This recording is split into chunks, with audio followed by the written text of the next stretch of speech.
کہ یہ کیا بدتمیزی ہے، چلو دفع ہو جاؤ باہر، نہیں تو شور مچا کر پورا محلہ اکٹھا کر لوں گی۔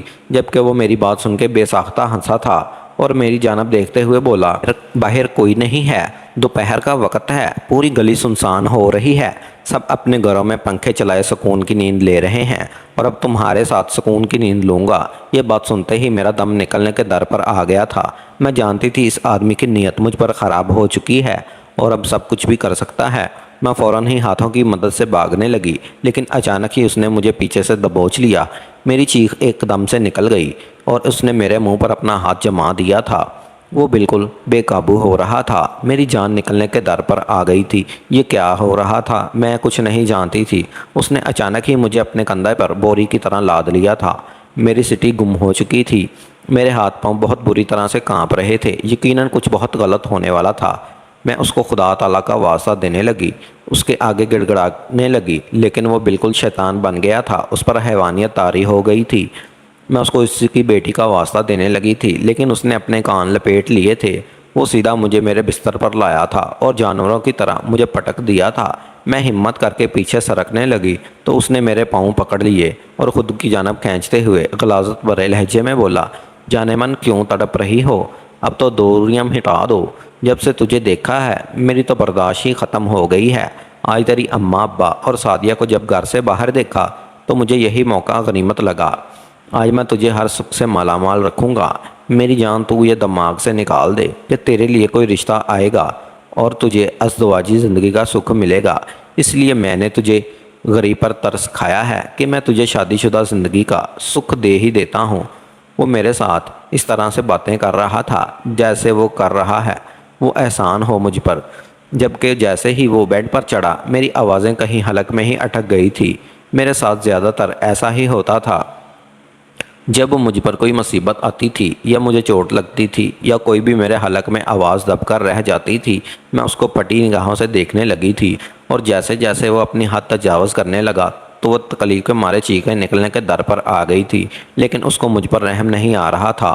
وہ بالکل فرعون بن گیا تھا۔ وہ یہ بھی بھول گیا تھا کہ اس کے آگے بھی اللہ تعالیٰ نے بیٹی دی ہے۔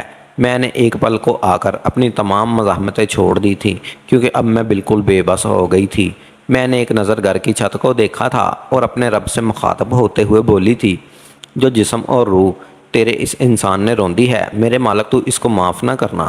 میرے لبوں سے ایک ہی الفاظ جاری تھے۔ اس نے جلدی جلدی اپنا مطلب پورا کیا اور فوراً اپنے کپڑے وغیرہ پہن کر باہر کو بھاگا۔ شاید اس کو اندازہ ہو گیا تھا کہ وقت آ چکا ہے کہ اس کے گھر والوں کو آنے کا ہے۔ جیسے ہی برآمدے میں پہنچا تو ہمارے گھر کا دروازہ کھلا تھا اور سامنے اس کو اتنا حواس باختہ دیکھ کر میرے گھر والے بونچا کر رہ گئے تھے۔ واپسی پر ابا ہی اماں اور سعدیہ کو بازار لینے پہنچ گئے تھے، اور اب ان تینوں نے جب دودھ والے کو ہمارے گھر میں دیکھا اور اس کا لباس بھی بلا ترتیب دیکھا تو میری ماں کی ہوائیاں گم ہو گئی۔ میرے ابا اس دودھ والے کو پکڑتے، لیکن اس سے پہلے وہ آدمی انہیں دھکا دے کر بھاگ گیا تھا۔ میری اماں جلدی جلدی میرے کمرے میں آئی تو وہ بہت ہی ابتر حالت میں پڑی ہوئی تھی۔ انہوں نے فوراً دروازہ بند کر دیا۔ وہ چیخ چیخ کر رونے لگی تھی۔ ان کا رونا مجھے بہت تکلیف دے رہا تھا۔ میں نے مردہ نگاہوں سے اپنی ماں کو دیکھا تھا، وہ سینہ پیٹ رہی تھی۔ میرا دل تڑپ رہا تھا، لیکن سب کچھ ختم ہو گیا تھا۔ کافی دیر تک وہ میرے ساتھ ہی بیٹھی کرتی رہیں اور پھر ہمت کر کے کھڑی ہوئی اور میرے پاس قدم بہ قدم چلتی ہوئی آئی۔ مجھے لگا میری ماں مجھے سینے سے لگائی آئی تھی، میرے ماتھے پر محبت بھرا بوسہ دیں گی یا مجھے لباس پہنائیں گی، لیکن ایسا کچھ بھی نہ ہوا۔ اماں نے گھماتا ہوا ایک زناٹے دار تھپڑ میرے سیدھے گالے پر رسید کر دیا، جس کے تاب نہ لاتے ہوئے میں ایک طرف کو لڑک گئی تھی۔ مجھے یقین نہیں آ رہا تھا یہ میرے ساتھ کیا ہو گیا ہے۔ میں گال پر ہاتھ رکھے اپنی ماں کو بے یقین نگاہوں سے دیکھ رہی تھی۔ میں 22 برس کی ہو گئی تھی، لیکن آج تک اماں نے مجھ پر ہاتھ نہیں اٹھایا تھا۔ ہاتھ اٹھانا تو بہت دور کی بات ہے، انہوں نے مجھے تو کبھی سخت نگاہوں سے نہیں گھورا تھا، اور آج سب کچھ ختم ہو گیا تھا۔ وہ میرے بالوں کو جھنجھوڑتے ہوئے بولی، یہی مقصد تھا نا تیرا سعدیہ کو میرے ساتھ بھیجنے کا، کہ تو اپنے عاشق کو گھر بلا سکے۔ میں تجھے جان سے مار دوں گی۔ تو نے میری عزت کو دو کوڑی کر کے رکھ دیا ہے۔ تجھ جیسی اولاد ہونے سے بہتر تھا کہ میری اولاد نہ رہتی۔ لنگڑی تو مر کیوں نہ گئی۔ میں اپنی ماں کے منہ سے ایسی ایسی البقات سن کر مرنے کی دہلیز پر آ گئی تھی۔ آج سے پہلے میری ماں نے کبھی مجھے لنگڑی کا خطاب نہیں دیا تھا، اور آج وہ اس دوراہے پر آ کر کھڑی ہو گئی تھی کہ مجھے کیا کیا بول چکی تھی۔ وہ مجھے اپنا بیلٹ اٹھا کر مارنے لگی تھی۔ میری ہچکیاں بند ہو گئی تھیں۔ مجھے کچھ سمجھ نہیں آ رہا تھا کہ میں کیا کروں۔ انہیں میرے حال پر بالکل رحم نہیں آ رہا تھا۔ وہ بالکل میرے ساتھ جانوروں جیسا سلوک کر رہی تھی۔ ابھی جو وہ آدمی میرے ساتھ کر کے گیا تھا، اس کے بعد میرا جسم ویسے ہی درد سے چکنا چور تھا، اور اب اوپر سے ان کا مارنا مجھے بہت تکلیف سے دوچار کر رہا تھا۔ تھوڑی دیر بعد جب وہ مار کر تھک گئیں تو زبردستی مجھے کپڑے پہنانے لگیں اور کمرہ کھول کر چلی گئیں۔ جب میں گئی، موت مری تھی۔ مجھے اپنی ماں کی لگائی ہوئی ضرب سے تکلیف نہیں تھی، مجھے ان کے بولے گئے جملوں سے تکلیف تھی۔ میں نے کبھی خواب میں نہیں سوچا تھا کہ جس ماں کا نام لے لے کر میں زندگی گزارتی ہوں، وہ ماں مجھ پر اتنی بے یقینی کرے گی کہ سب کچھ ہوتا دیکھتے وہ آنکھیں بند کر لے گی۔ میں کئی گھنٹے روتی رہی تھی۔ میرے دماغ میں ایک ہی بات آ رہی تھی کہ مجھے اب مر جانا چاہیے۔ اس دنیا میں رہنے کا کوئی فائدہ نہیں۔ یہاں کے لوگ بہت ظالم ہیں اور میں یہاں پر نہیں جی سکتی۔ لوگوں کو جب معلوم ہوگا کہ میری عزت لوٹ لی گئی ہے تو سب مجھے دھتکاریں گے، سب مجھے برا بھلا ہی کہیں گے۔ یہ سوچ آتے ہی میرا دماغ بنا اٹھاتا تھا۔ میں اتنی بیساکھی تلاش کرنی چاہی تو مجھے وہ کہیں نظر نہیں آ رہی تھی۔ میں نے خود کو قابو کیا اور بیڈ کے سہارے کھڑی ہوئی۔ میری پہنچ سے چھڑی تھوڑی دور ہی تھی، فروٹ باکس میں لگی۔ وہ میرا ہی شاید انتظار کر رہی تھی۔ میں نے اپنے دل کو مضبوط کیا اور اس کی طرف قدم بڑھائے۔ 2 قدم چلنے کی دیر تھی کہ میں منہ کے بل گری تھی۔ میرے گرنے کی آواز سے فوراً ہی سعدیہ کمرے میں با کر آئی تھی۔ آج سعدیہ کو دیکھ کر مجھے بے تحاشا رونا آیا تھا۔ کاش میں سعدیہ کو اماں کے ساتھ نہ بھیجتی تو آج میرے ساتھ یہ سب کچھ نہ ہوتا۔ کم از کم سعدیہ میری حفاظت تو کر لیتی۔ اگر حفاظت نہ کر سکتی تو میری اماں کو میری بے گناہی تو بتا دیتی۔ مجھے بہت رونا آ رہا تھا۔ سعدیہ نے مجھے اٹھایا اور بستر پر بیٹھا دیا۔ وہ میرے کندھوں پر ہاتھ رکھتے ہوئے بولی، آپ پریشان مت ہو، میں جانتی ہوں آپ نے کچھ نہیں کیا۔ میری بہن بہت اچھی ہے، آپ بس اللہ تعالیٰ پر توکل رکھیں، وہ کوئی نہ کوئی راستہ ضرور نکالے گا۔ آپ کہتی ہیں نا، جو لوگ اللہ سے امید رکھتے ہیں ان کے لیے اللہ آسانیاں پیدا کر ہی دیتا ہے، تو آپ مایوس نہ ہونا، اللہ سب بہتر کرے گا۔ وہ محض 12 سال کی تھی، لیکن آج وہ خود سے بھی بڑھ کر معلوم ہو رہی تھی۔ وہ انجانے میں ہی مجھے اندھیرے سے نکال کر روشنی کی گامزن کر چکی تھی۔ میں اندھیرے کی طرف جا رہی تھی۔ میں خود کچھ جیسی حرام موت کو گلے لگا رہی تھی، اور اگر آج وہ کر جاتی تو بعد میں میرے لیے کتنی مشکلات ہوتی مجھے معلوم تھا۔ جو لوگ خودکشی کرتے ہیں وہ ہر روز مرتے ہیں۔ میرے دماغ میں بھی یہی سب کچھ گردش کر رہا تھا، اور میرے آنسو تو بہہ رہے تھے۔ مجھے کچھ نہیں معلوم تھا کہ میں کیا کرنا ہے۔ میں نے سعدیہ کو اپنے گلے سے لگایا اور زاروں قطار رو رہی تھی۔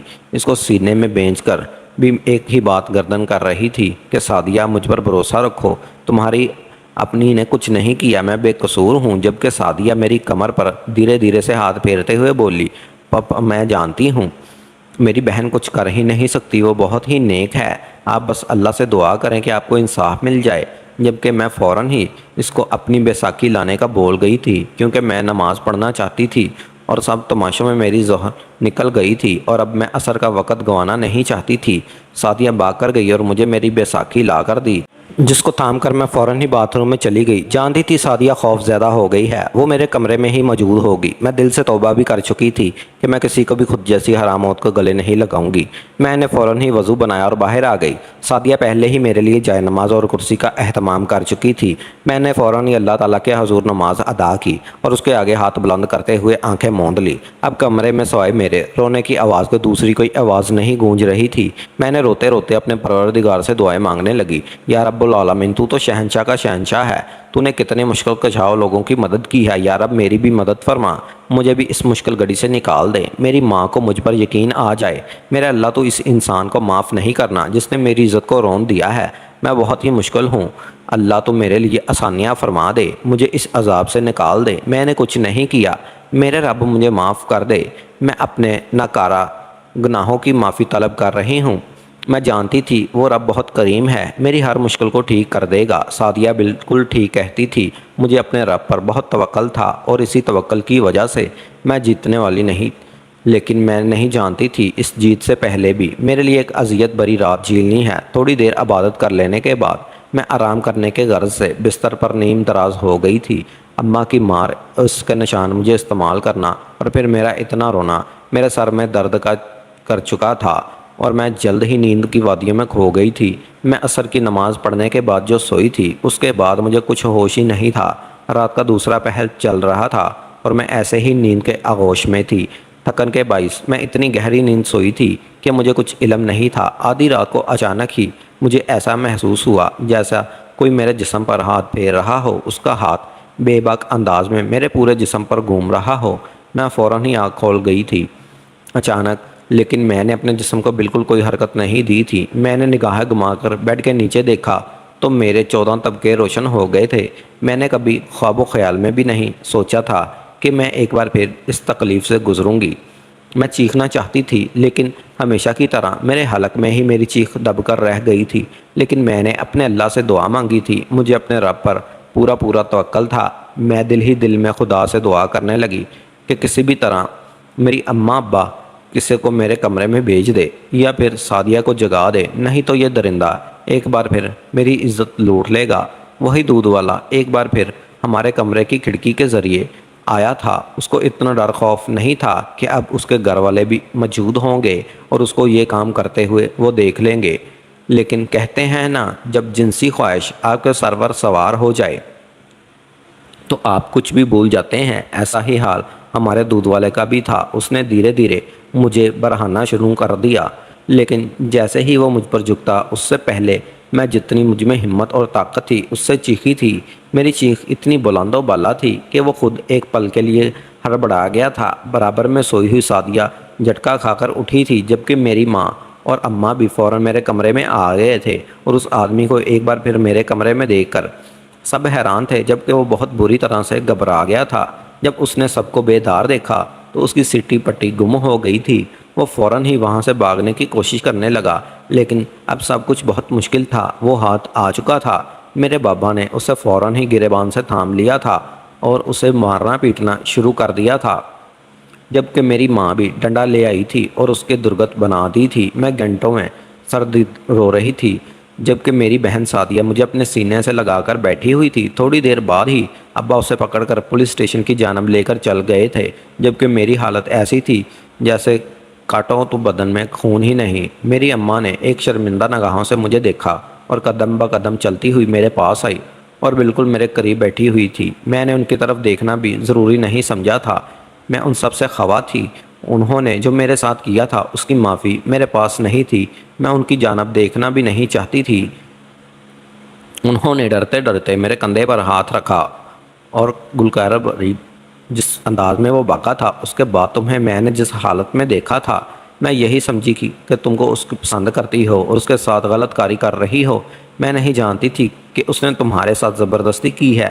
میں نے اماں کی جانب دیکھا اور روتے ہوئے بولی، اس میں میرا کیا قصور ہے کہ میں خوبصورت ہوں، لیکن مجھ پہ داغ بھی تو ہے۔ آپ یہ کیوں بھول گئی کہ کوئی شخص مجھ سے محبت کیوں کرے گا؟ میرے پاس تو پاؤں ہی نہیں ہے۔ جبکہ یہ بات سن کر میری ماں نے ضبط سے آنکھیں نیچی تھی۔ میں جانتی تھی یہ بات انہیں تکلیف پہنچا چکی ہے، لیکن میں انہیں آئینہ ضرور دکھانا چاہتی تھی، کیونکہ جو انہوں نے میرے ساتھ کیا تھا اس لیے میں انہیں معاف نہیں کر سکتی تھی۔ میں ان کی سگی اولاد تھی۔ انہوں نے مجھ پر بھروسہ نہیں کیا تھا اور یہی چیز مجھے تکلیف دے رہی تھی۔ میری اماں میرے آگے ہاتھ جوڑ چکی تھی، جبکہ میرا دل ایک دم سے لرز اٹھا تھا۔ میں نے فوراً انہیں اپنے سینے سے لگا لیا تھا، جبکہ وہ میرے سینے سے لگتے ہی زاروں قطار رونے لگی تھی۔ میں نے اپنی ماں کو معاف کر دیا تھا۔ میں چاہتی تھی ان کو آئینہ دکھانا، میں ان کی اور باتیں سنانا چاہتی تھی، لیکن ان کا میرے آگے ہاتھ جوڑنا مجھے بہت ہی شرمندہ کر گیا تھا۔ ماں کا رتبہ سب چیزوں سے بڑھ کر ہوتا ہے اور میں اپنی ماں کو ایسا نہیں دیکھ سکتی تھی۔ ابا اس دودھ والے کو سیدھا پولیس اسٹیشن لے کر گئے تھے۔ وہاں جا کر رپورٹ درج کروائی اور اس کو حوالات کی سیر کروا دی تھی۔ ہمارے پاس اتنے وسائل نہیں تھے، لیکن خدا کا شکر تھا وہاں موجود ایس پی بہت اچھا انسان تھا۔ اس نے فوراً ہی اسے اریسٹ کر لیا تھا اور ریپ کیس کے چکر میں کافی بھاری چارج لگائے تھے، جس کے باعث اس کی ضمانت ہونا بہت مشکل تھا اور اس دودھ والے کے پیچھے آگے کوئی بھی ایسا نہیں تھا جو اس کی حمایت کرتا۔ اس کی بیوی نے اس کو ڈھونڈ رہی تھی، لیکن ہم نے خاموش رہنے میں ہی عافیت جانی تھی، کیونکہ اگر ہم کچھ بھی کہتے تو ہماری ہی بدنامی ہونی تھی۔ کچھ روز بعد ہی پولیس اسے دروازے پر آ گئی تھی کہ کورٹ سے آپ کا بلاوا ہے، جبکہ اس کی بیوی نے صاف ہاتھ کھڑے کر دیے تھے کہ وہ ایسے کسی بھی معاملے میں نہیں پڑنا چاہتی، کیونکہ اس آدمی کا ایسا ہی ہے۔ اور جب اس کی بیوی کے منہ سے پولیس والوں نے یہ بیان سنا تو وہ فوراً ہی وہاں سے لوٹ گئے تھے۔ میں نے ڈرتے ڈرتے ابا کو سمجھایا تھا کہ ہم اسے معاف کر دیتے ہیں، لیکن میرے باپ نے صاف کہہ دیا تھا کہ جس شخص نے میری بیٹی کی عزت کو روندا ہے میں اسے معاف نہیں کر سکتا۔ اسے ایسی اذیت کی موت ماروں گا کہ وہ تڑپا تڑپا کر رہ جائے گی۔ اور کچھ روز بعد ہی کورٹ میں سنوائی ہوئی تو اسے 10 سال کی قید سنائی گئی تھی، جبکہ مجھے ایسا محسوس ہو رہا تھا جیسے میرے دل پر ٹھنڈی پھوار پڑ رہی ہو، میرے مجرم کو سزا مل گئی ہو۔ میں نے ایک سکون کی سانس خارج کی تھی اور آسمان کی جانب دیکھ کر ایک ہی الفاظ کہے تھے، یا رب مجھے ہمیشہ تجھ پر توکل